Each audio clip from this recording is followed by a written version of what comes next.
There are many people, giving them money is like pouring water in a basket. Their mindset cannot retain it. Waste is a mindset.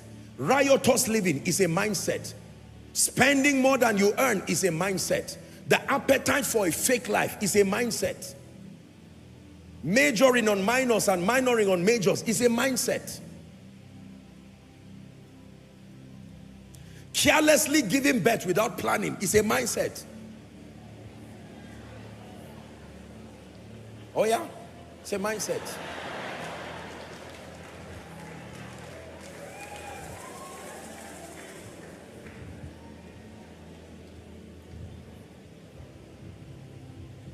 Stealing is a mindset.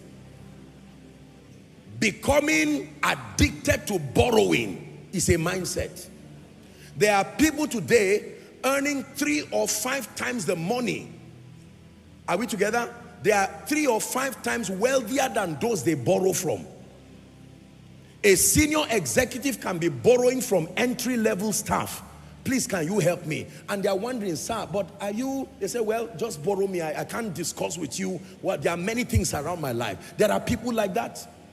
I have seen people who are junior staff, not to insult, but they have built their houses, even 2 houses, even 3 houses, and they are senior executives who were already at a managerial level before those guys were employed. They do not have houses.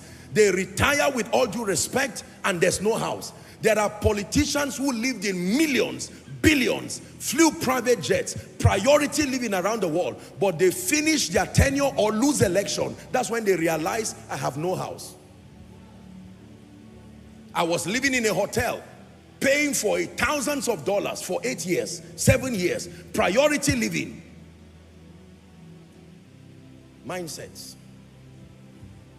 Can I tell you the truth?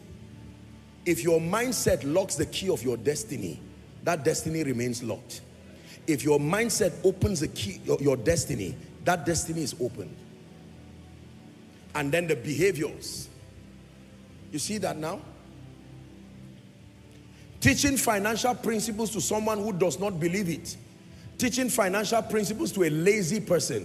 Teaching financial principles to someone who is waiting for God to do everything will prove to be a waste of your time. Because there is an intrinsic software that will make the person to shout, preach, preacher, but never be able to take any step.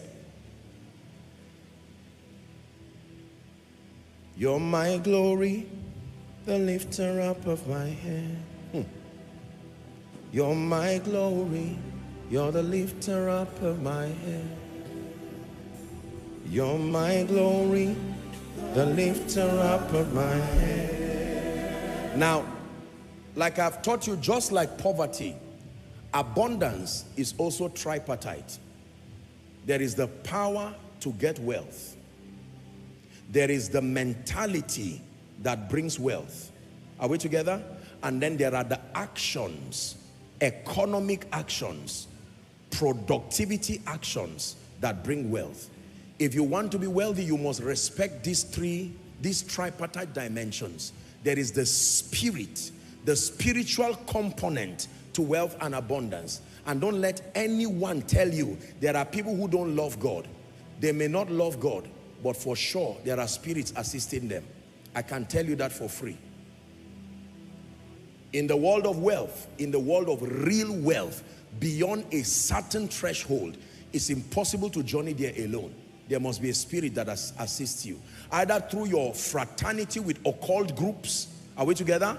Your fraternity with all kinds of demonic groups, or Satan deceiving you into believing you are God of your own self and then inspiring you while you give him loyalty in returns. You see that? There is always a spirit component to wealth. Always. Go and ask all the native doctors and the rest, people who come, I want to be rich. Say, slaughter chicken, do this, do that. And for some of those guys, you see some of these Yahoo boys, some of them confess. I did this, I sacrificed this, I did this. And truly, you will see a semblance of the wealth with them. But there's no peace. Eventually, they will be caught. But you will see that there was a similitude of results. There is a spiritual component to wealth.